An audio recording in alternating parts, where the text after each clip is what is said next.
কোটি টকাৰ ঋণ লৈ সৰ্বকালৰ অভিলেখ ভংগ কৰি ৰাজ্য চলোৱা হিমন্ত বিশ্ব শৰ্মাৰ মুখত অপ্ৰাসংগিক তথা ভিত্তিহীন মন্তব্য। বানাক্ৰান্তক সাহায্য দিয়াৰ নামত দোকানে দোকানে ধন সংগ্ৰহ কৰিলে হিমন্ত বিশ্ব শৰ্মাৰ মতে বদনাম হয় অসমখন। বানপানীৰ নামত সাহায্য উঠোৱাৰ প্ৰয়োজন নাই। মই দেখিছোঁ যে বক্স লৈ আমি ৰাস্তাই ঘাটে পইচা তুলিছোঁ। বেলেগৰ পইচা তুলি আমি সাহায্য দিব নালাগে, নিজৰ টকাৰে যদি আমি পাৰোঁ সাহায্য দিব লাগে। দোকানে দোকানে গৈ পইচা উঠাই পেলাই দিয়াৰতো কোনো মিনিং নাই। সি আমাৰ অসমৰ বদনাম আনে। পিছে বদনাম নহয় তেতিয়া যেতিয়া অসমৰ সম্পদ বহিৰাগত বনিয়াৰ হাতলৈ যায়। বদনাম নহয় তেতিয়া যেতিয়া অসমৰ বিমান বন্দৰ বনিয়াৰ হাতলৈ যায়। বদনাম নহয় তেতিয়া যেতিয়া অসমৰ কাগজ কল বন্ধ কৰি দিয়া হয়। বদনাম নহয় তেতিয়া যেতিয়া ব্ৰিটিছৰ দিনতে আৰম্ভ হোৱা অসমৰ চাহ উদ্যোগৰ সৰহভাগ বৃহৎ বাগিচা বহিৰাগত পুঁজিপতি আৰু কৰ্পৰেট গোষ্ঠীৰ হাতলৈ যায়, যাক লৈ এতিয়া সচেতন মহলৰ লগতে সৰব হৈ পৰিছে সংগীত শিল্পী নীলোৎপল বৰা। উজনিৰ বানত উটি গ'ল সৰ্বস্ব, ঘৰ দুৱাৰ মানুহকে ধৰি বানত উটি গ'ল গৰু ম'হ ছাগলী। পিছে বানৰ সেই বিভীষিকাময় পৰিৱেশত সময়মতে উপস্থিত নাছিল কোনো ধৰণৰ চৰকাৰী ব্যৱস্থাপনা, যাৰ বাবে সহায়ৰ হাত বিচাৰি পানীৰ মাজতেই দিন ৰাতি পাৰ কৰিবলগীয়া হৈছিল একাংশ বানাক্ৰান্তই। মেচাগৰ ডিমৰ কিনাৰ পৰা কৈ আছো, এই অকমানি ল'ৰা ছোৱালীকেইটা এইবিলাক চাওক, আপোনালোকে এইবোৰ কিমান পানী হৈ আছে। পুলিচ প্ৰশাসনলৈ ফোন কৰিলো, SDF-লৈ ফোন কৰিলো, কোনো আমাক বিহিত ব্যৱস্থা লোৱা নাই এতিয়ালৈকে। আৰু আধা ঘণ্টা 20 মিনিটৰ পিছত এতিয়া আমি ইয়াৰ পৰা উঠাই দিব আমাক। আপোনালোকে আমাক কেনেবাকে ইয়াৰ পৰা উদ্ধাৰ কৰি নিয়ক। এইবিলাক চাওক কিমান পানী। কিন্তু মানৱীয়তাৰ আদৰ্শৰে বানাক্ৰান্তক সহায় কৰাৰ উদ্দেশ্যৰে ওলাই আহিল ৰাজ্যৰ ভিন্ন প্ৰান্তৰ লোকসকল। খাদ্য অনুসৰি ধনী দুখীয়া শিল্পী ইউটিউবাৰ সকলোৱে যেন আগবাঢ়ি আহিল বানাক্ৰান্তক সাহায্য প্ৰদান কৰিবলৈ। এটুপ দুটুপ পানীৰে যেনেকৈ এখন বহল সাগৰ ভৰি যায়, ঠিক তেনেদৰে 10-20 টকা গোটাই বানাক্ৰান্তক সাহায্য দিবলৈ আগবাঢ়িছিল বহু লোকেই। কোনোবাই পথত গীত গাই, কোনোবাই নৃত্য কৰি, মুঠতে যিয়ে যেনেকৈ পাৰে 1 টকা 2 টকাকৈ গোটাই বানাক্ৰান্তক সাহায্য দিবলৈ আগবাঢ়িল।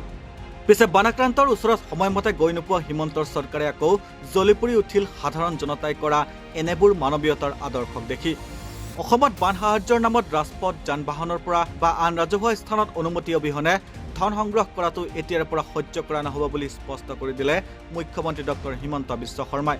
বানপানীৰ নামত সাহায্য উঠোৱাৰ প্ৰয়োজন নাই। মই দেখিছোঁ যে বক্স লৈ আমি ৰাস্তাই ঘাটে পইচা তুলিছোঁ। বেলেগৰ পইচা তুলি আমি সাহায্য দিব নালাগে, নিজৰ টকাৰে যদি আমি পাৰোঁ সাহায্য দিব লাগে। আপুনি যদি মোৰ পৰা টকাটো তুলি আপোনাৰ বেনাৰখনত গৈ সাহায্য দিলে, তেতিয়া মোৰটো তাত বান ৰিলিফ নহয়। মই দেখিছোঁ যে বহুতে টিং লগাই, স্কেনাৰ লগাই পইচা উঠাইছে, তাৰমানে নিজৰ পইচা নহয়, বেলেগৰ পইচা লৈ গৈ তাতে, সেইটোতো মোৰ মতেদি ফ্লাড ৰিলিফ নহয়।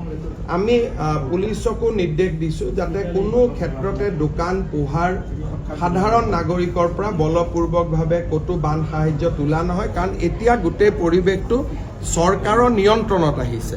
তাত এতিয়া চৰকাৰে সকলো জেগাত যাব পাৰে। প্ৰথম 7 দিনৰ কথাটো বেলেগ আছে যে চৰকাৰ যাব নোৱাৰিছে, এতিয়া চৰকাৰ প্ৰতিটো জেগাত যাব পাৰে আৰু ৰাইজেও চৰকাৰৰ ওচৰত প্ৰত্যক্ষ হিচাপে আহিব পাৰে।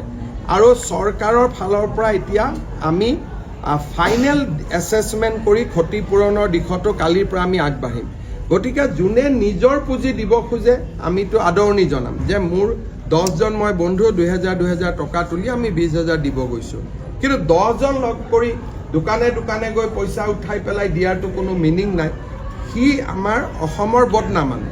গতিকে মই এটাই অনুৰোধ কৰিম ৰাইজক যে ডেফিনেটলি বান সাহায্য দিব লাগে, দিয়াটো ভাল, কিন্তু নিজৰ পইচাৰে দিয়ক। বেলেগৰ পৰা পইচা কালেকশ্যন কৰি দিলে তাৰ পৰা মই নাভাবোঁ যে কিবা বহুত ডাঙৰ বা শিৱসাগৰ চৰাইদেউ ৰাইজেও এইটো ভাল পাব। মই ভাবোঁ মই কোৱাৰ পিছত কোনেও নকৰে আৰু এইবিলাক ব্যৱস্থাৰ কথা তেতিয়া ওলাই যেতিয়া মুখ্যমন্ত্ৰীজনক ৰাইজে ভাল নাপায়। আজি মই যেতিয়া কৈ দিলোঁ আধা ঘণ্টাতে চব বন্ধ হৈছে। ব্যৱস্থা লোৱাৰ কথা নাহে, কাৰণ ৰাইজেতো সমৰ্থন কৰা মুখ্যমন্ত্ৰী এজন আছোঁ, গতিকে ব্যৱস্থা কিয় ল'ব লাগে। মই আপোনালোকক নহ'লেতো মই টিভিত কথাই নকওঁ, এইটো কথা ক'বৰ কাৰণে ৰখিলোঁ। মই ক'লোঁ আপোনালোকে উলিয়াই দিব, আজিৰ পৰা নিজে নিজে বন্ধ হৈ যাব, ৰাইজে মোৰ কথা নিজে শুনিব। স্যাৰ শিল্পীয়ে বিদেশত পইচা তুলিছে, গৈ পেলাই বান কাৰ্য তুলিছে। মই এটা কথা কওঁ যে মানে মইতো দিল্লীৰ পৰাই টকা সুধিব দিগদাৰী পাওঁ, লণ্ডনৰ পৰাতো বেলেগ কথা। মইতো সদায় চাওঁ যে মোৰ মানুহখিনিক মই কেনেকে সহায় কৰিব পাৰোঁ। মইতো কাৰো ওচৰতে হাত পতাৰ মই পক্ষপাতি নহয়, লণ্ডনটো দূৰৰ কথা। মই কোনোবাই নিজে দিলে দিছে, মই হাত পতাৰ পক্ষপাতি নহয়, কাৰণ মই ভাবোঁ মোৰ এইখিনি আত্মবিশ্বাস আছে যে বানাক্ৰান্ত ৰাইজক সহায় কৰাৰ কাৰণে আমি সক্ষম, আৰু ইয়াত ৰাইজো সন্তুষ্ট। যোৱা 4 দিন মই ঘূৰি আহিছোঁ, এজন ৰাইজেও এটাও অভিযোগ দিয়া নাই, আৰু ৰাইজে চৰকাৰখনৰ ওপৰত অগাধ বিশ্বাস ৰাখিছে। সেইকাৰণে আমি ৰাইজক উপযুক্তভাৱে সহায় কৰিম। লণ্ডনত গৈ হাত পতাৰো আমাৰ কোনো প্ৰয়োজন নাই, আমেৰিকাত গৈ হাত পতাৰ প্ৰয়োজন নাই। কিন্তু কোনোবাই যদি নিজে অসমৰ বানপানী দেখি, টিভিত দেখি, ইউটিউবত দেখি, ফেচবুকত যদি কোনোবা নিজে দান কৰে, তাত আমি বেয়া নাপাওঁ। হিমন্ত বিশ্ব শৰ্মাৰ এনে মন্তব্যক লৈ এতিয়া সচেতন মহলৰ লগতে সৰব হৈ পৰিছে সংগীত শিল্পী নীলোৎপল বৰা। ঋণ লৈ দেশ চলোৱা চৰকাৰখনে বানপানীৰ বাবে বাকচ লৈ পইচা নিবিচাৰিবলৈ কৰা মুখ্যমন্ত্ৰীৰ মন্তব্যক তীব্ৰ সমালোচনা কৰে নীলোৎপল বৰাই। উফৰাম কিমান আৰু ভিত্তিহীন কথাবোৰ কৈ আৰু মূৰটো গৰম কৰে। ঋণ লৈ দেশ চলোৱা চৰকাৰখনে আকৌ কয় বানপানীৰ নামত বাকচ লৈ পইচা খোজাটো ভুলেই হ'ল। চৰকাৰখনে বানাক্ৰান্তৰ কাষলৈ ইমান পলমকৈ গ'ল যে ৰাইজ নথকা হ'লে 2000-3000 মানুহ শিৱসাগৰ যোৰহাটত মৰিব লগা হ'লহেঁতেন। তাৰমানে সেইসকলক মৰিবলৈ এৰি দিব লাগিছিল নেকি? আপুনি ৰাইজক ধন্যবাদহে দিব লাগিছিল যে মই নোৱাৰা কাম ৰাইজে কৰি দিলে। ৰাইজে যেনেকৈ পাৰে 10-20 টকা সেই বাকচটোতে দিছে, 20 টকা এটা দিবলৈ শিৱসাগৰ যোৰহাট যাব নেকি? সাহস আছে যদি বানমুক্ত অসম নহয় ঋণমুক্ত অসমৰ পোষ্টাৰ লগাওক। এইদৰে সামাজিক মাধ্যমযোগে হিমন্ত বিশ্ব শৰ্মাক এক প্ৰকাৰে যেন জোকৰ মুখত চূণফনা দি সানিলে নীলোৎপল বৰাই। উফ ৰাম, কিমান আৰু এনেকুৱা ভিত্তিহীন কথাবিলাক কৈ কৈ আমাৰ মূৰটো বেয়া কৰে। গোটেই বিদেশী ৰাষ্ট্ৰবোৰৰ পৰা পইচা ধাৰ লৈ লৈ দেশ চলাই থকা চৰকাৰে আকৌ আমাক কয় যে বানপানীৰ সময়ত আমি বাকচটো লৈ পেলাই সাহায্য উঠোৱাটো আমাৰ ভুলেই হ'ল। আৰু আপোনালোকে কাম ইমান দেৰিকৈ আৰম্ভ কৰিছে, ৰাইজ নথকা হলেতো 1500, 2000, 3000 মানুহ শিৱসাগৰ যোৰহাটত মৰিব লগা হ'লহেঁতেন। তাৰমানে কি মানুহবিলাকক মৰিবলৈ এৰি দিব লাগিছিল নেকি? আপুনি ৰাইজক ধন্যবাদহে দিব লাগিছিলে যে মই কৰিব নোৱাৰা কামটো আজি ৰাইজে কৰি দিলে। সেইখিনিতো আপোনাৰে মানুহ, গোটেই অসমখনৰ মানুহখিনি আপোনাৰে জনসাধাৰণ নহয় জানো? যদি পইচা উঠাবই নালাগে তেতিয়াহ'লে আপুনি বানপানী হোৱাৰ লগে লগে ক'ব লাগিছিল যে সকলো দায়িত্ব মই লৈছো, ৰাইজ আপোনালোকে নিজৰ পকেটৰ পইচা দিব নালাগে, মই আছো আপোনালোকৰ লগত, সকলো গোটেই মানুহক মই ৰেস্কিউ কৰিম, সকলোকে খাদ্য মই দিম, আৰু যিমান কৰিব লাগে চব দায়িত্ব মই ল'ম।